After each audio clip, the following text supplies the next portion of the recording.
Industrial revolution phase two. Industrial revolution phase two को technological revolution भी कहा जाता है, जिसका दुरानिया 1870 से शुरू होकर 1914 को इख्तिताम पजीर होता है। पहली जंग अजीम शुरू हो रही थी और इंडस्ट्रियल रेवोल्यूशन का दूसरा फेज अपने इख्तिताम को पहुंचा। इंडस्ट्रियल रेवोल्यूशन फेज़ वन में स्टीम इंजन की परफॉर्मेंस को बहुत बेहतर बना लिया गया था। कोयला अब ज़्यादा मिकदार में निकाला जाने लगा। स्टील को बनाने के लिए नए तरीके मुतारफ़ करवाए गए, रेलवे के नए निज़ाम को मुतारफ़ करवाया गया और फैक्ट्री सिस्टम को डेवलप करके नए मशीन टूल्स बना के इंसान ने अपने काम को बहुत आसान बना लिया था। इस जिद्दत की वजह से अब इंडस्ट्रियल रेवोल्यूशन टू में बिजली, पेट्रोलियम और स्टील में वाज़ेह तरक्की सामने आई। इंडस्ट्रियल रेवोल्यूशन फेज़ टू के बारे में मशहूर रिचर्ड वाइट की कहावत है कि अगर एक शख्स 1869 को सो जाए और फिर 1896 को नींद से बेदार हो तो वो कभी भी अपने इर्द गिर्द हुई तरक्की, सहूलियात और रेल रोड में तरक्की को देखकर फिर ख्वाब समझकर सो जाएगा। इंडस्ट्रियल रेवोल्यूशन फेज़ वन के नतीजे में सबसे ज़्यादा तरक्की इंग्लैंड में हुई, मगर फेज़ टू में England, Germany, United states, Italy, France और जापान में भी काफ़ी टेक्नोलॉजिकल रेवोल्यूशन सामने आई। वॉल्फ स्माइल ने इंडस्ट्रियल रेवोल्यूशन को सिनर्जी का नाम दिया, यानी इस फेज़ टू में दो मुख्तलिफ इनर्जीज़, प्रोडक्ट्स या दो मुख्तलिफ कॉन्सेप्ट्स को कंबाइन करके ज़्यादा सहूलियात, सर्विसेज डेवलप करने का ट्रेंड शुरू हो चुका था। इंडस्ट्रियल रेवोल्यूशन के नतीजे में रेलवे और टेलीग्राफ की दरियाफ्त ने इंसान की ट्रांसपोर्ट और कम्युनिकेशन में काफ़ी इम्पैक्टफुल बेहतरी लाई और इस इंफॉर्मेशन से इंसान अब आउट ऑफ बॉक्स सोचना शुरू हुआ। इंडस्ट्रियल रेवोल्यूशन फेज़ टू ही इंसान को अंधेरों से निकाल कर रोशनी की तरफ लेके आया। कैसे बिजली की तरफ पेशरफ्त हुई, आइए देखते हैं। 2750 कबल मसीह मिस्री तारीख में दरियाए नील की इलेक्ट्रिक कैट फिश के शौक्स का तज़किरा मिलता है और प्लिनी और स्क्रिबनस की किताबों में भी इस मछली के इलेक्ट्रिक शॉक से पैदा होने वाले नमिंग इफेक्ट का तज़किरा और तफसील मिलती है और ऐसे शॉक्स कंडक्टिंग ऑब्जेक्ट्स के अलोंग ट्रैवल कर सकते हैं। उस वक्त लोग जो मुख्तलिफ बीमारियों से मुतासर थे इस नीयत से इस मछली को हाथ लगाते ताकि इससे पैदा होने वाले शौक से शायद उनकी बीमारी ठीक हो सके। 600 साल कबल मसीह थेल्स ने स्टैटिक इलेक्ट्रिसिटी के बारे में ऑब्जर्वेशंस लिखी और फिर 16वीं सदी तक इलेक्ट्रिसिटी इंसान के लिए कहावत बनी रही। जब विलियम गैल्बर्ट ने डी मैग्नेट किताब में इलेक्ट्रिसिटी और मैग्नेटिज्म के बारे में लिखा और फिर 18वीं सदी में बेंजामिन फ्रैंकलिन ने इलेक्ट्रिसिटी पर काफ़ी रिसर्च वर्क किया, डिफरेंट थ्योरीज पर खातिर खा काम हुआ जिसमें Michael Faraday, George Ohm, Frederick Maxwell का नाम सरे फहरिस्त है और फिर माइकल फैराडे ने इलेक्ट्रिक पावर का कामयाब तजुर्बा किया।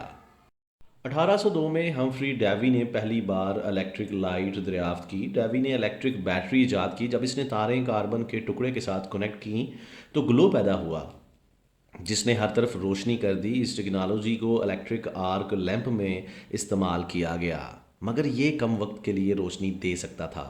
अगले 70 साल तक कमर्शियल इस्तेमाल के लिए इलेक्ट्रिक लाइट में कोई खातिर खा पेशरफ्त सामने ना आई। 1850 में जोसेफ स्वैन ने इवैक्यूएटेड ग्लास बल्ब में कार्बनाइज्ड पेपर फिलामेंट से रोशनी पैदा की, मगर बेहतर वैक्यूम पैदा ना होने की वजह से ये भी कोई हतमी सलूशन नहीं था।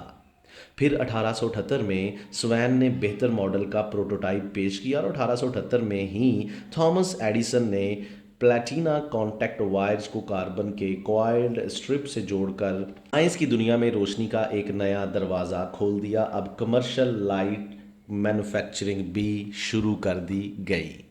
1906 में जनरल इलेक्ट्रिक कंपनी ने बल्ब में इस्तेमाल होने वाला टंगस्टन फिलामेंट को पेटेंट करवाया। एडिसन को भी इस बात का पहले से इल्म था कार्बन से टंगस्टन ज़्यादा एफिशिएंट है, मगर उस वक्त उसे रिफ़ाइन करने के लिए मशीन्स दस्तयाब नहीं थीं।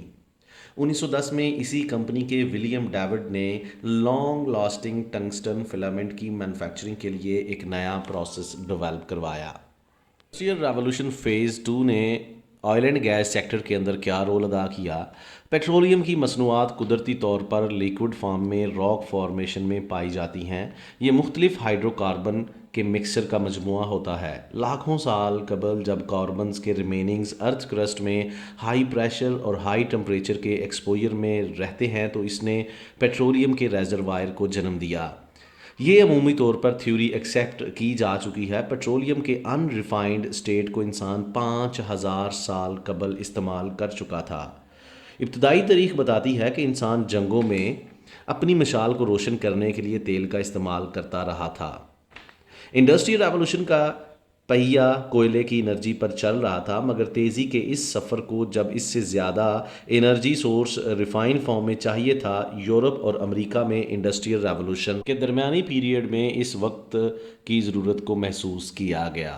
برٹش امپائر سے یورپ اور نارتھ امریکہ میں 1850 سے 1870 کے درمیانی وقت میں آئل ایکسپلوریشن میں کافی پیش رفت ہوئی، اور پھر دیکھتے ہی دیکھتے رشیا اور امریکہ آئل پروڈیوسنگ کنٹریز کی لسٹ میں ٹاپ پر آ گئے۔ ابتدائی طور پر ڈسٹلڈ آئل زیر استعمال آیا۔ 20ویں صدی کی ابتدا میں انرجی سیکٹر میں آئل ایک پروڈکٹ کے طور پہ کافی ویلیو حاصل کر چکا تھا۔ ٹرانسپورٹ کے لیے کوئلہ کی جگہ بہتر پرفارمنس کے لیے استعمال کیا جانے لگا، اور اسی طرح سے انجن کو بھی آئل کی بہتر یوٹیلائزیشن کے لیے ری شیپ کیا گیا۔ 1859 میں جارج بیسل اور ایڈون ڈریک نے کامیابی کے ساتھ پہلا آئل ویل ڈرل کیا۔ بینجامن سلیمن کیمسٹری پروفیسر نے اس تیل کا ٹیسٹ کیا اور پھر اپنی آبزرویشنز بتائیں کہ اس ڈسٹلڈ آئل کو مفید پروڈکٹس میں استعمال کیا جا سکتا ہے۔ کینیڈا، رشیا، پولینڈ میں بھی اسی ٹائم پیریڈ میں آئل ڈرلنگ کے کام شروع ہو چکے تھے۔ امریکہ میں اس سے پہلے سالٹ برائن کے لیے جب ڈرلنگ کی جاتی تو آئل ایک بائی پروڈکٹ کے طور پہ حاصل ہوتا تھا۔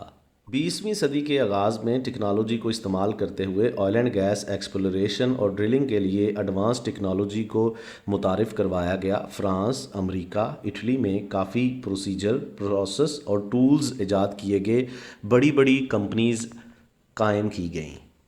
اب آپ سوچ رہے ہوں گے کہ تیل اور گیس کی پیداواری لسٹ میں عرب کا نام اس ٹائم پیریڈ 1870 سے 1914 میں کیوں نہیں تھا؟ کیونکہ اس ٹائم پیریڈ میں عرب میں مختلف قبیلوں کی آپس میں لڑائی کسی نہ کسی شکل میں ہو رہی تھی۔ سلطنت عثمانیہ مسلسل مشکلات سے دوچار تھی۔ 1902 میں ابن سعود نے ریاض شہر کو فتح کیا۔ 1913 میں الحاصہ سلطنت عثمانیہ سے لے لیا گیا۔ انڈسٹریل فیز 2 میں عرب میں پیٹرولیم مصنوعات کی تلاش میں کوئی کام نہ ہو سکا۔